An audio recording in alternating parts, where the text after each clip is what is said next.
আজকে আপনাকে 2000 টাকা জরিমানা করলাম। তো এটা কি করতে হবে বলেন তো? হ্যাঁ,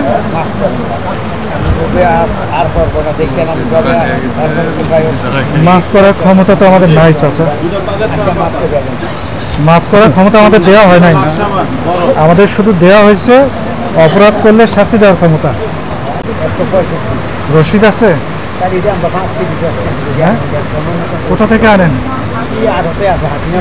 ওই যে রশিদ না থাকলে বললেন যে 165, এটা কিভাবে প্রমাণ করব? আপনি বা কিভাবে প্রমাণ করবেন যে 165 ছিল?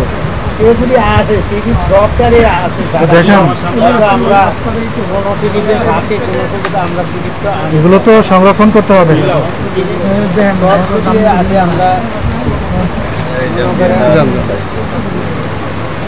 আপনারা সরেন সরেন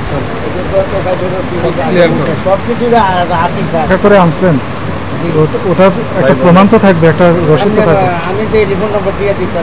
এইরকম সুযোগ নাই কাকা, আপনি আমাকে রসিদ দেখাবেন, পাকা রসিদ। এটা যে আপনি বলবেন ব্যক্তি হিসেবে হয়তো আমি আপনার কথা বিশ্বাস করবো, মুখের কথা, কিন্তু দাপ্তরিকভাবে এটার সুযোগ নেই। আপনাকে কাগজ দেখাইতে হবে, রসিদ দেখাইতে হবে। এই যে যতগুলো পণ্য আছে কোনোটার রসিদ কি আছে আপনার কাছে? যেমন আপনি মসুর ডালের রসিদ দেন তো আমাকে, দেন আমাকে, দেন রসিদ দেন। এটা অনেক আগের, এটা 7 মাস।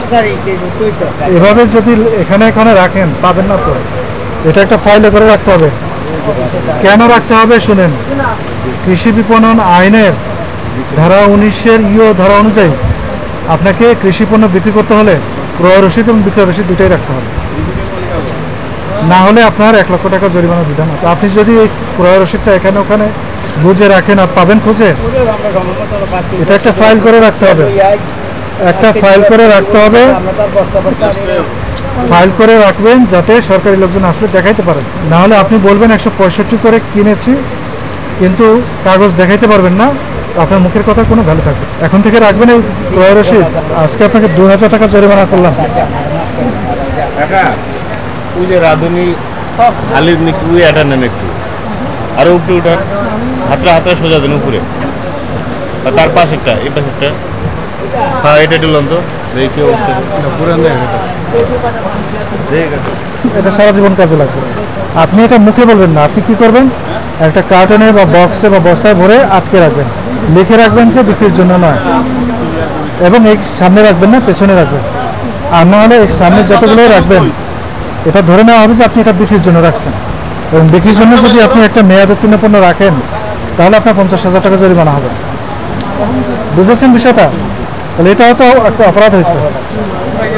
আরো আছে যে ষষ্ঠ ওগুলা তো